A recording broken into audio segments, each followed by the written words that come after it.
This is Dr. K. Narayanasamy, Associate Professor and Head Department of Forensic Science, Nehru Arts and Science College. I am extremely happy to invite you all for my session on biological databases.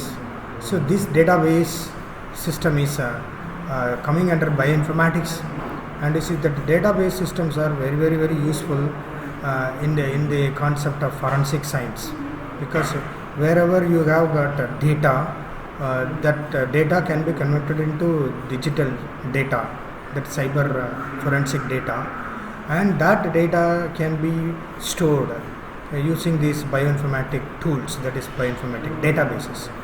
So in this session we are going to see about the various types of biological databases, online databases available online, and that is highly useful for scientific research and for forensic detection also.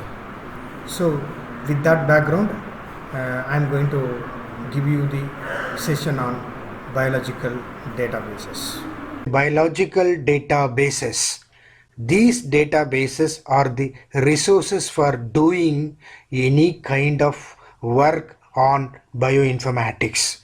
So let us start the session. Come along with me. The completion of the Human Genome Project lays a foundation for systematically studying the human genome from evolutionary history to precision medicine against diseases. With the explosive growth of biological data, there is an increasing number of biological databases that have been developed in aid of human-related research. In this lecture, we will present a brief overview of the major human-related biological databases, how the data is being arranged and classified into different categories according to their data types, and how to retrieve and analyze them. As human-related databases continue to grow not only in count, but also in volume, challenges are ahead in big data storage, processing, exchange, and curation. What is a database? A database is a collection of information that is organized so that it can be easily accessed, managed, and updated. Databases are composed of computer hardware and software for data management. The chief objective of the development of a database is to organize data in a set of structured records to enable easy retrieval of information. Although data retrieval is the main purpose of all databases, biological databases often have a higher level of requirement, known as knowledge discovery, which refers to the identification of connections between pieces of information that were not known when the information was first entered. For example, databases containing raw sequence information can perform extra computational tasks to identify sequence homology or conserved motifs. These features facilitate the discovery of new biological insights from raw data. Starting with the term biological database. So what is biological database? Let's break the term and understand meaning of it. Here bio means life. So the biology stands for study of living organisms. Thus, first term biological is relating to biology or to life and living things. Next term is database. Database is a collection of information that is organized so that it can be easily accessed, managed, and updated. In simple words, biological database is the collection of biological information that is organized so that it can be easily accessed, managed, and updated. So what kind of data we need to deal with? The classical data of bioinformatics include DNA sequence of gene or full genome, sequence of protein and 3D structure of protein, nucleic acids, and protein nucleic acid complexes. Additional omics data streams includes transcriptomics, the pattern of RNA synthesis from DNA, genomics, and proteomics. There are 1552 databases that are publicly accessible online. So this PDB achieve the three-dimensional, that is 3D structures of not only proteins but also all the types of biologically important biomolecules. For example, nucleic acid fragments, RNA molecules, large peptides, example antibiotic gramicidin, and complexes of protein and nucleic acids. So the database which holds data that is derived from mainly three important sources. One is from structure, any structure of any protein determined by X-ray crystallography method, and structure analyzed by NMR experiments. NMR means nuclear magnetic resonance experiment, and structure derived by molecular modeling. Biological databases can be classified into three categories: primary database, secondary database, and derived database.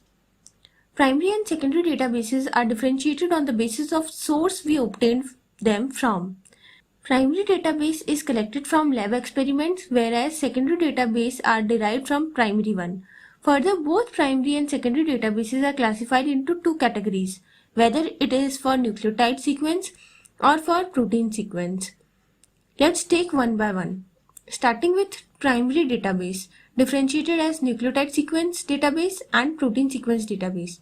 Few examples of nucleotide sequence databases are GenBank, DDBJ, and EMBL. These three include sequence submitted directly by scientists and genome sequencing group, and sequences taken from literature and patents. All published nucleotide sequences are requested to be deposited in the one of these three databases. According to a report of 2014 Molecular Biology Database Collection in the journal Nucleic Acids Research, there are a sum of 1,552 databases that are publicly accessible online.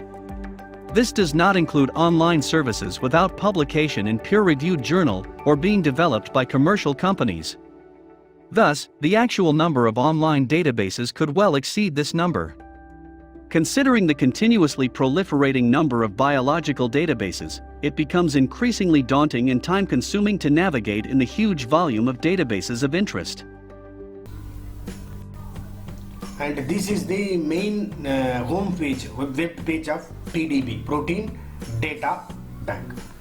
Anyone want to open, then they can go to the Google and they can open the home page and they can see the recent home page of the PDB. And this is actually the home page of PDB 2 years back, June 2020. At the time, you see that SARS coronavirus was very popular, so they have taken the molecule of the month, SARS-CoV-2 spike protein. It is the spike protein of the coronavirus.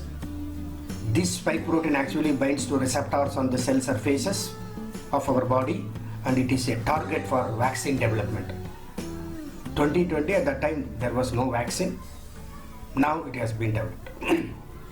Let's see protein sequence database. We will go through three databases, namely SwissProt, PIR, and PRF. Then we will come to another primary database, but this time it is not protein, it is nucleic acid. So primary nucleic acid databases.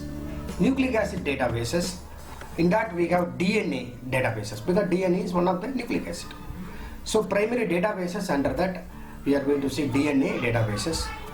So the International Nucleotide Sequence Database, that is called INSD, International Nucleotide Sequence Database, which consists of the following databases under this category. One is called DNA Data Bank of Japan, that is DDBJ, which is actually controlled by National Institute of Genetics, NIG. Then another one is called EMBL, European Bioinformatics Institute, EMBL. It is controlled by European Bioinformatics Institute, that's European Molecular Biology Laboratory. Then another one is called GenBank. It is controlled by National Center for Biotechnology Information. By this, we have completed the discussion about primary database. Now jumping to secondary database, we already know it is also further classified for protein structure and nucleotide or domain and motif database. Few examples of protein structure databases are PDB, EBI, MSD, MMDB. This is the DDBJ DNA Data Bank of Japan homepage, web page of the DDBJ.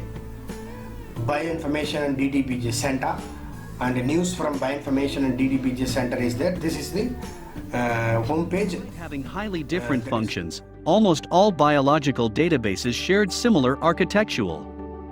Each consists of 3 tiers of software. At the bottom is a database management system, or DBMS, that manages a collection of facts. At the top is the web browser that transmits requests for data to the database and renders the responses as web pages. In the middle is a software layer that mediates between the DBMS and the web browser to turn data requests into database queries, and to transform the query responses into hypertext markup language, or HTML.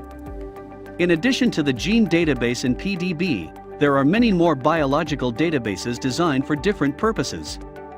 The table here shows some of the most commonly used databases in bioinformatics that might help you in your research. Moving to derived databases. Derived databases are further classified in 4 classes as structure database, gene expression database, metabolic pathway database, and specialized database. We will see few examples of each databases. As structure database, we'll see SCOP and CATH. Gene expression database, we'll see GEO, GXD, MGED. In metabolic pathway database, we will read about KEG, PathDB, EMP, and last is specialized database, in which we will see examples as TGI, GSOB, GPCRD. Dear viewers, let's go for a small quiz now. Which of the following is a primary database for nucleotide sequences? UniProt, or PDB, that is Protein Data Bank, or GenBank, or KEGG, that is KEGG. Give your answer now.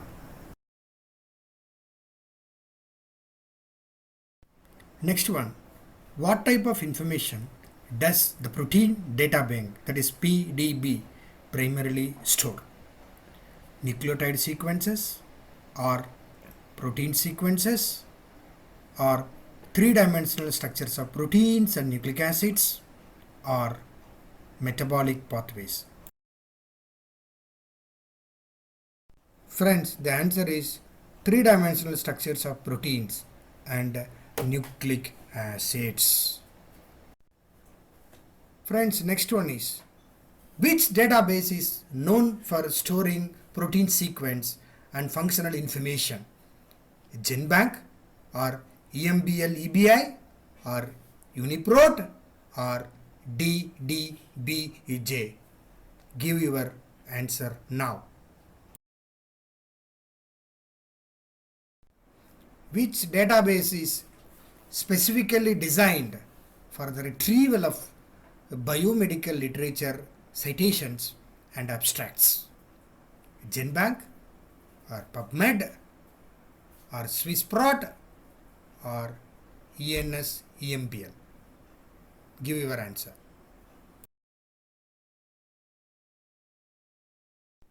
Next one, KEGG. It is a database used primarily for what type of biological information? Genetic variations, or protein sequences, or metabolic pathways and molecular interactions, or nucleotide sequences? What is your answer? Tell me now. Friends, the answer is see on the screen. Hope you have understood whatever things I have explained to you on these biological databases and the various types of biological databases and their role and their significance. So if you have understood very well, then it is very much useful to see all these databases used in forensic science, and that will be helpful to the detective people to detect all the kind of crime scenarios. So thank you very much for your kind patience and listening. So once again, I thank you all for listening to my session. Thank you.